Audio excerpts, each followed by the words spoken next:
esse tempo linear que a gente passa aqui. E o Kairos, que é o tempo eterno, o tempo de Deus. Deus está na eternidade. Para Ele, 1000 anos é como um dia só, pessoal.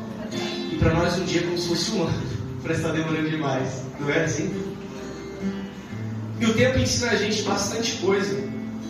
Há pessoas que não deveriam estar em certos cargos, em certa empresa, e elas estarem naquele patamar, ou não sei, talvez um cargo eclesiástico, talvez uma empresa, e a gente vê que ela não tinha maturidade suficiente para estar lá, e não demorou muito tempo para a gente saber que ela não estava apta para aquele serviço, para aquele cargo, porque o tempo certo na vida dela não era aquela hora. Quantos aqui de nós, né, há tempos atrás, você que é crente, você fala assim: rapaz, antigamente, com a maturidade que eu tenho hoje, eu não falaria aquilo. Quem? Ai, vocês estão comigo mesmo, não é? Porque ela sabe que era de jeito, né? Antigamente, você fala assim: rapaz, se fosse aquela época, hoje, com a maturidade que eu tenho, eu não teria me explodido daquela forma, gastado tanta saliva para aquela pessoa. Desse jeito. E você volta no tempo, né? Porque o Cronos, né, ele fala de presente, passado e futuro. Você te volta lá no passado e fala: meu Deus, quanta bobagem eu falei. Por que eu me envolvi com essa amizade? Se eu não tivesse envolvido com essa amizade, eu não teria acontecido aquilo que aconteceu comigo. Se eu não tivesse aceitado aquela oferta, talvez eu não estaria nem enredado com tantos problemas. Talvez não era o tempo de eu entrar naquele relacionamento, mas eu entrei mesmo com as minhas vontades depois do que é minha cara. Então o tempo ele ensina coisas para nós que, se eu perguntar para você, se você for uma pessoa sincera, e eu te perguntar agora, com todos os erros que você já cometeu na sua vida, dos menores aos maiores, você teria coragem de falar assim: se fosse atrás eu apagaria tudo para não fazer isso de novo? Você fazer isso? Eu não faria. Sabe por quê? Porque se você não tivesse errado lá atrás, você não seria a pessoa que você é hoje. Isso que nós chamamos de tempo, que é o presente, que é para nós o presente, para nós hoje, é uma dádiva de Deus, pessoal. Porque Deus está dando privilégio para nós não cometermos os mesmos erros que a gente cometeu no passado. Não é verdade? Eu lembro que a gente, quando começa a pregar, né? E para quem começa a pregar, não é fácil, né, pessoal? A gente vai em bastante igreja pregar, e a gente que prega não pelo dinheiro, não por mercenarismo, né? A gente vai em lugares em que as pessoas não dão nem um ouro para nós, né? E não é fácil, gente. A gente também tem nossas contas, a gente tira às vezes nosso bolso. O pastor dele sabe, vocês que pregam aí, né?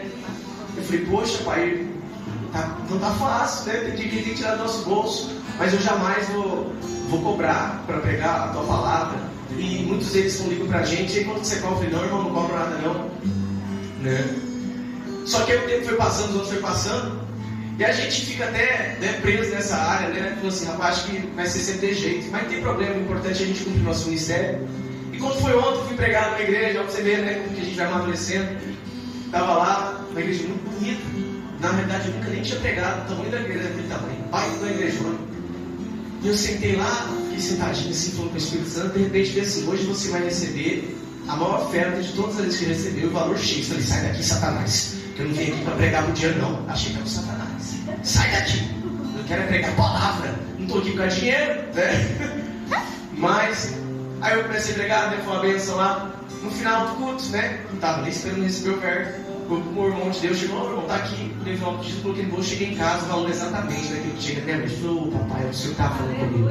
Mas em tempo atrás eu não recebia nada, porque chegou um tempo agora de Deus me abençoar. Amém. Você, quantas aquelas pessoas que vivem um tempo de é mesmo jeito, passa anos, 10, 15 anos, 20 anos, sua vida financeira é a mesma coisa. Você fala: parece que não vai dar certo. Aí você vai lá para Provérbios capítulo 3, versículo 12, né? A expectativa que se adia deixa o coração adoecido, mas o desejo realizado renova o vigor de vida. Não é assim? Amém, Jesus. Mas com o tempo que esses anos se passaram, quando chegar o tempo determinado para acontecer na sua vida, você vai estar apto para receber aquilo de Deus. E você não vai ter somente para você, mas você vai estar tão apto, tão adoecido, que você não vai querer só para você, mas você vai determinar para outras pessoas na sua vida.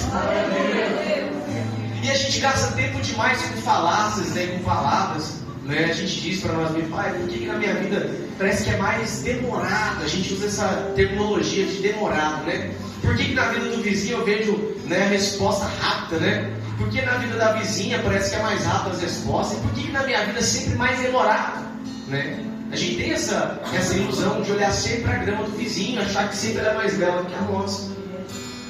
Mas você já reparou, principalmente no meio gospel, quantos jovens que começaram a sua carreira tão cedo e não tiveram amadurecimento, não passaram por aquela fase que nós chamamos do trigo para morrer primeiro, para depois eles soltar um fruto, uma árvore boa, né?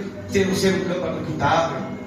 Quantos, né, pessoas que davam firmes, homens de Deus, pastores que começaram tão cedo na caminhada, ficaram cheios de holoforte, e o orgulho, aquela erva daninha, cresceu dentro de si. Não bastou muito tempo eles passarem no Instagram, tem mais de 1 milhão de visualizações, 300 mil de visualizações, e agora eles estufam o peito e acham que são uma coisa.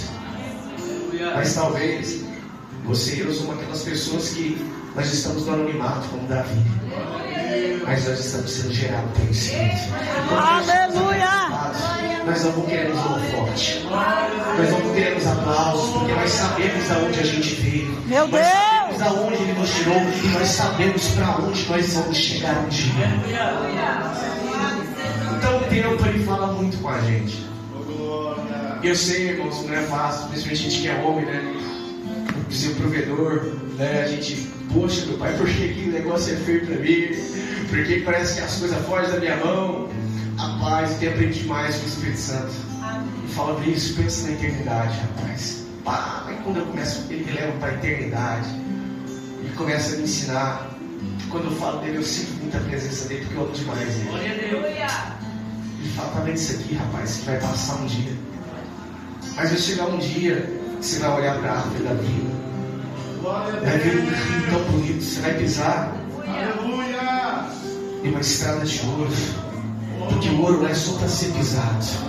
Porque tem muito lá que é para ser adorado. É o Filho do Homem, Emmanuel.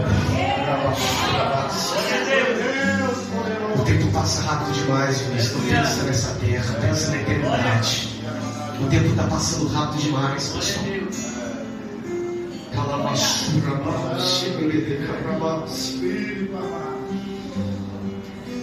O tempo ensina a gente a se tornar pessoas que eram marcas em pessoas mansas e humildes. Pessoas que outra hora, anos atrás, eram pequenas e que não aceitavam desaforo para casa. E hoje você olha para essas pessoas: meu Deus, quem é você? Aí você pega: é você que está aí? É você mesmo? Até o ateu vai começar a falar de Jesus. Meu Deus, tem misericórdia.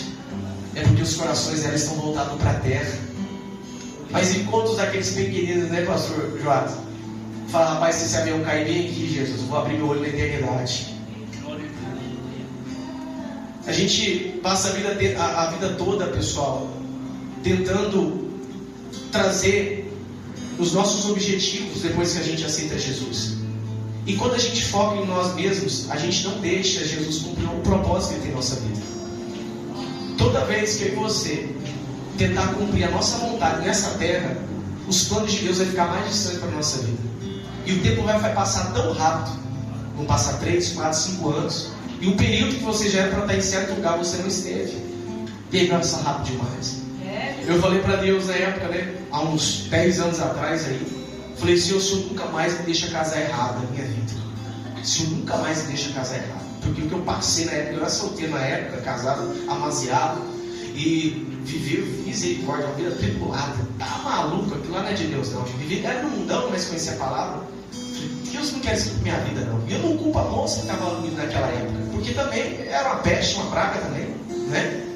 Conhecia a palavra, mas vivia um carnal. Falei: meu Deus, nunca mais o Senhor me deixa casar com uma pessoa errada. Nem que demore anos aí, não tem problema, né? E quantas pessoas assim, moças que passavam me orar para mim ter um relacionamento, nunca deu certo. Não porque não era de Deus, talvez a moça, não significa isso, porque não era propósito. Mas se eu quisesse apressar minhas pernas, porque o meu sentimento falava mais que o propósito. Eu tinha me arrebentado todo. Esse é o nosso problema. A gente vive mais por sentimento que pela fé. E aí vem os resultados depois, meu irmão. Porque viver por sentimento é sofrência. Sofre demais. Eu não estou falando só nessa área, não. Em todas as áreas, meu irmão. Ou a gente vive pela fé, fazendo aquilo que nós somos chamados para fazer. Ou a gente vive na beira do reino comendo migalhas. Desse jeito. O homem de Deus falou que muitos são filhos de Deus, mas vivem migalhas do reino, né? Porque não sabe aproveitar o tempo que Deus deu para ele e para ela. Então está na hora da gente despertar, a gente acordar para a nossa vida, porque olha, hoje você está aqui, você olha para a sua pele, hoje está bacana, mas daqui uns anos vai passar isso aí, pessoal. Vai passar. Está toda crocante. Vai passar rápido demais.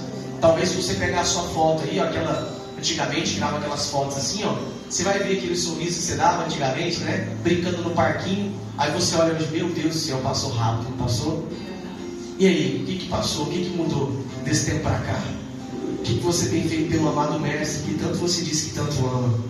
Então está na hora da gente despertar e acordar, para a gente cumprir o nosso chamado, a gente gastar mais tempo com Ele. Porque o que eu mais quero, pessoal, é ouvir dele naquele grande dia, servo bom e fiel, indo para o gozo do teu Senhor. Eu não quero servir a Deus com medo do inferno, com medo do julgamento. Como o apóstolo Pedro disse, pessoal, estejam prontos, porque no dia que vocês estiverem prontos mesmo, vocês vão ter certeza no dia do juízo, porque o amor vai cobrir o medo. Porque onde tem medo e condenação e juízo, porque o amor não está aperfeiçoado. Enquanto você faz aquilo que você foi chamado para fazer, pessoal, você vive abundância de vida. Eu não estou falando abundância de dinheiro, não. Abundância de espírito mesmo. Viver em paz. Para você ver, a gente teve um amigo nosso, né, que foi diagnosticado, né, com câncer, né? Ele já estava assim, o aspecto dele estava bem amarelo, né? E ele tem um chamado, né, Tia? Para pastorear, né? Muito grande. E a gente vê que ele estava mal, assim. Inclusive a gente, né, almoçou na casa de Tia com ele. E ele foi fazer os exames agora e foi diagnosticado com câncer. Pessoal, nós aqui, todos nós, não estamos dizendo isso aí. Essa teologia barata, essa falácia de que o crente não pode ficar doente é uma mentira de Satanás. Timóteo tinha problema no estômago. O apóstolo Paulo tinha enxaqueca, malária, problema nas vistas. Mas enquanto chega a doença, você já estava em intimidade com o mestre ou você vai ter intimidade a partir do câncer? Entendi. Porque é o contrário, geralmente. As pessoas buscam fervorosamente o mestre quando chega o câncer, quando a porta fecha, quando o relacionamento acaba. O tempo que era para gastar não, ele está querendo gastar agora. Estou dizendo que a misericórdia não alcança? Lógico que alcança. Mas e aí onde está o teu coração? Vai mostrar onde está o teu tesouro, pessoal. E aí, né, ele foi diagnosticado com essa doença. E agora nós vamos orar, né? Teve o Eva, a gente, né, passou para minha mãe. Vamos orar para que Jesus o cure, porque ele tem um chamado. E se Deus o livre, Deus quiser o levar, bem, foi a vontade do mestre. Porque ele é um cachaceiro, porque está passando rápido mais do tempo. A gente sempre fala de Jesus o tempo todo para essa pessoa, só que essa pessoa nunca se converte. E a gente descobre no final da vida que essa pessoa não é eleita do Senhor Jesus. Nós temos o nosso caderno de condenação gravado na tábua do nosso coração para definir quem é de Jesus e quem não é. Mas quando vai passando o tempo, a gente vai entendendo que nós éramos os primeiros a ser condenados para o inferno. Eu falei para esse rapaz ali na praça, falei, cara, se eu fosse Jesus, eu já tinha me condenado ao inferno há muito tempo. Eu já tinha me jogado lá no lago de fogo, no fogo para queimar no inferno. Não tinha paciência comigo, não. Mas Deus é tão misericordioso com nós, né? Ele dá tanto tempo para a gente se arrepender, porque Ele acredita na possibilidade de a gente cumprir aquilo que nós chamamos do nosso chamado, como a Darlene falou. Quantos de nós, pessoal, tem tanto chamado bonito para se cumprir e está tudo errado aí, ó? Cara, eu levei uma lapada do pai, do meu aba. Eu tava, do nada, fui mexer no Instagram e deu uma palavra dos talentos daquele servo imprudente, né? Que pega aquelas talentos e coloca debaixo da terra. Depois, outro dia, Deus me mostrou de novo outra coisa sobre um homem de Deus falando assim: se você é uma pessoa que está sentada no banco da igreja, você canta, e você não tem desejo de salvar almas, você não está indo para o céu, não. Você está indo para outro lugar. Via Láctea, para Marte, para Plutão, para Vênus, mas para o céu você não está indo não, porque não faz sentido. Ora, se eu fui salvo e não tenho desejo de salvar o próximo, para onde que eu estou indo? Eu falei, meu Deus do céu. E aí eu me lembrei de uma prestação de contas que o Espírito Santo me coloca no meu coração. Cara, isso é pesado demais. Porque no dia que eu tiver daquele grande dia do meu Todo-Poderoso, o que eu vou apresentar para Ele? Quando Ele falava nisso, eu estava aqui no meu Kairos, que é o tempo da eternidade, e observava você lá no Cronos. E a maioria das vezes você ficava no celular gastando tempo com tanta coisa. Você tinha tempo para isso, para aquilo, mas para mim você nunca tinha tempo. Misericórdia. Meu Deus do céu. E o tempo é precioso demais, gente. O tempo é precioso demais, ele está passando rápido. O diabo tem conseguido tirar nosso foco e nossa atenção daquilo que é eterno para aquilo que é passageiro. Se a gente não consegue conquistar um bem material, aquilo que a gente almeja, a gente não para. E é aí que o Espírito Santo me ensina. Enquanto a gente foca nessas coisas da terra, o céu fica mais distante do nosso coração. Verdade. Isso. Repara que toda vez que você foca tanto nas coisas da terra, você fica uma pessoa carnal, fria, mais angustiada e vazia. Quem já? É simples. Passou a semana toda no Instagram, não fala com Deus, lá no jejum, que você vai ver a sua alma vazia, querendo água da vida. É desse jeito. E a gente lendo essa parte que Salomão escreve para nós aqui, principalmente nessa parte da morte, né? Que chega a parte da morte, que é tempo de nascer, né? E a época também de morrer. Eu estava estudando as Escrituras e eu começo a falar sempre com o Espírito Santo. Pai, eu quero chegar nesse nível que esse homem chegou, do apóstolo Paulo. E é bom quando a gente deseja isso, porque vão levantar os abutres, né? Os cachorros para latir. Vão falar que você é religioso demais, que você está ficando demais no seu quarto. Vão se levantar falando que você é antissocial demais. Eu imagino Elias nessa época, então, hein? Quase não vi Elias, pastor Denis. E se visse, cara, esse cara é religioso demais. O cara nem se barbeia, porque eu imagino que a barba do homem é desse tamanho, né? Esse cara não deve nem se barbear, é religioso demais. Só que ele sabia onde ele queria chegar. Aleluia, Deus. E eu falei para Deus, meu pai, eu quero chegar a essa época de quando um dia um cara vai apontar uma arma ou falar assim, você vai morrer. Eu falar, cara, pode matar, porque eu sei onde pra minha alma vai. Pode uma bala mesmo. Ó, vou arrancar sua cabeça agora, rasga minha cabeça, porque eu sei onde está o meu lugar na eternidade. Sabe por que muitas pessoas falam assim, eu sou de Jesus, mas você fala assim, tem vontade, e se fosse morrer hoje? Não, morrer hoje não. Aí eu entendi. Sabe por que elas não querem morrer? Porque seus corações não estão na eternidade, estão na terra. Toda pessoa que começa com medo da morte é porque o coração dela está enraizado nessa terra. O apóstolo Paulo fala assim, ó, o viver para mim é Cristo e morrer o quê? É lucro. É lucro.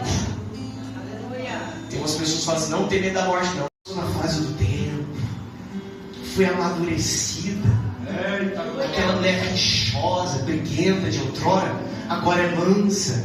E quem olha para essa pessoa fala assim, nessa vida essa pessoa deu tudo certo, mas ela não sabe a história que ela tem por trás disso aí. É, meu E as pai. pessoas só contemplam agora, a gente no altar aqui falando sobre isso que eu estou falando.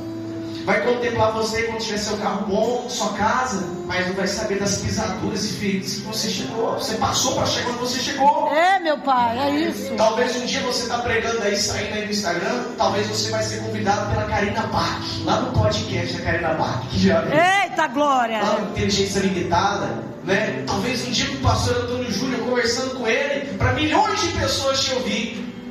Mas espero que nesse dia que você chegue lá, você só vai enaltecer o nome daquele que te transformou, que cuidou de você. Porque a gente que sabe o que tem de eterno dentro de nós sabemos aquilo que nos espera no futuro. Nós não nos apegamos em coisas passageiras, pessoal. E eu sei, por isso que a gente tem que entender o tempo de cada um. Nem todos vão ter a maturidade que você tem. Tem pessoas que vão demorar mais tempo de entender coisas que você está apto a fazer hoje. Mas também você tem que entender que você nunca foi dessa forma que você é hoje. Eu falei, eu estava evangelizando quarta-feira. Até convidei o pastor, mas deu uma correria lá, né, pastor? Eu também fiquei corrido, eu falei, quer saber de uma coisa? Precisando me incomodou, vai evangelizar. Eu fui evangelizar aqui na quarta-feira, fui falar de Jesus para umas almas ali. Minha mãe falou Jesus para um rapaz. E aparentemente eu falei assim, rapaz, será que vai dar alguma coisa esse negócio aqui? Mas a realidade é que a palavra nunca volta vazia, né? A gente acha que volta, né? Porque a gente fica focado em quantidade, pessoal. De tanta gente ver internet com pregações com multidões, não, pessoal. Do que adianta ter uma multidão, sendo que talvez aquela multidão, 2 ou 3 pessoas vão ser salvas só. Porque Deus não olha a multidão, Deus olha o coração nosso. Olha os filhos de Jessé, pastor. Eram quantos filhos de Jessé, minha gente? Nem estava lá na hora Davi estava lá. Ninguém estava lembrando dele. Mas eu imagino ele cantando Adonai, Adonai, Adonai, cuidando dos rebanhinhos. Ele rima Adonai, pergunta Adonai. Oh meu Deus. E papai estava olhando para ele. Eu estava lá evangelizando e falando de Jesus para o rapaz. E o tempão que esse rapaz se perdeu longe de Jesus. Ele falou, cara, eu estava triste hoje e você de repente passou aqui, está aqui comigo, cara. Isso aí, cara, isso é Deus. É Jesus, cara, está te dando oportunidade hoje. Mas se eu dissesse que não tinha tempo, porque eu estava tão cansado que eu não podia evangelizar, era o tempo, talvez, um dia, sei lá, aquele rapaz morrer. Eu vi um pastor falando que ele chegou certo numa pequena de uma favela. Ele estava falando de Jesus para um rapaz, um jovem. E esse jovem pegou uma faca e ia apontar no pescoço. Ele falou assim, e aí, você está preparado? Ele falou, estou preparado, vamos embora. Ele começou, Deus usou ele, começou a falar algo profundo, aquele jovem, aquele rapaz começou a chorar. E de repente, aquele jovem se sai de perto dele. E aquele jovem fala assim, ó, rapaz, Deus está te dando a última chance. Não, mas amanhã eu vou para a igreja. Deus está te dando a última chance. Não dá tempo mais, não dá tempo, você não tem tempo mais. E aquele rapaz, não, mas eu vou amanhã. O rapaz saiu. Quando esse pastor saiu de perto, na época tinha 18 anos, saiu de perto. A rota passa lá em cima e embaixo, e ficou 13 disparos nesse rapaz. E esse pastor ouviu sobre aquele jovem morreu. Ele começou a chorar das 3 da tarde às 5 da tarde chorando aquele corpo. E as pessoas falaram, pastor, por que você não está chorando? Não, porque eu podia falar mais. Não, mas você falou. Não, eu podia ter insistido mais um pouco. Eu podia ter falado mais de Jesus. Eu podia ter agarrado aquele rapaz pelo colarinho. Mas não deu tempo. Foi embora. O importante é a gente cumprir o nosso chamado, o nosso ministério. Porque vai chegar um dia que nós estaremos diante dele naquele grande dia. Ele olhará para os nossos olhos. Aqui eu falei em Provérbios que ele não precisa nem falar. Ele apenas olha e sonda o que está no íntimo do nosso coração. E ali vai desfrutar tudo incógnito, o que está ocorrendo, o que está oculto. Ele vai falar o que é verdadeiro e o que é falso. Diante dos olhos daquele que tudo vê, pessoal, ninguém vai escapar daquele grande dia. Já pensou ele chamando? Jovem João, apresenta-te no trono. Dona Maria, vem prestar conta da tua vida na terra. Dona Beltrana, Paulo, Joaquim, e que tu fez das minhas ovelhas? Que tu fez com os talentos que eu te dei? Quanto tempo eu te dei para tu se arrepender? Mas Senhor, eu expulsei demônios, eu profetizei. E toda vez que eu falava para você se arrepender, você nunca se arrependeu. Quanto tempo você gastava com o teu celular, com os seus afazeres da vida? Você nunca teve tempo para mim. Eu nunca vos conheci. Apartai-vos de mim, maldito do fogo eterno. O tempo passou e nós vamos passar do Cronos no Kairos um dia, pessoal. Desperta, tu que dormes. Vai chegar um tempo, e a Bíblia fala em 1 Pedro, que se o julgamento começa pela igreja, o que será daqueles que não têm esperança da salvação, da vida eterna? Vem 5 minutos para a gente terminar. Se coloca de pé. Passou rápido voando. Voado. Rapaz, voou. 5 minutos. Quem entendeu a palavra? A partir de hoje, nós vamos gastar o nosso tempo com Ele. Está na hora da gente gastar mais tempo com Ele. Fecha os seus olhos aí. Está na hora da gente gastar tempo com o Mestre.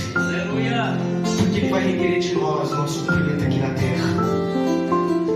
Tu me amas, Pedro? Rapaz. Tu me amas de verdade, Pedro? Pedro, tu me amas? Apacenta minhas ovelhas. Aleluia.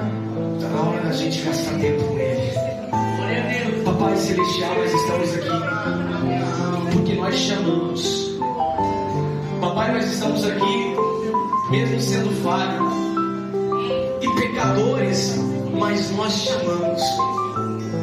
Papai, querido, um dia um certo teólogo disse que o maior medo dele não era só se arrepender dos pecados cometidos, mas das omissões que ele cometeu, daquilo que ele deveria ter feito e não fez perto da morte. Oh, papai querido, que a gente não precise passar por isso, que chegue no final da nossa vida e a gente olhe para nós mesmos e dizemos: o que eu fiz na minha vida? O que eu gastei na minha vida toda, na minha juventude? Quanto tempo Deus me deu nessa terra e o que eu fiz para Ele?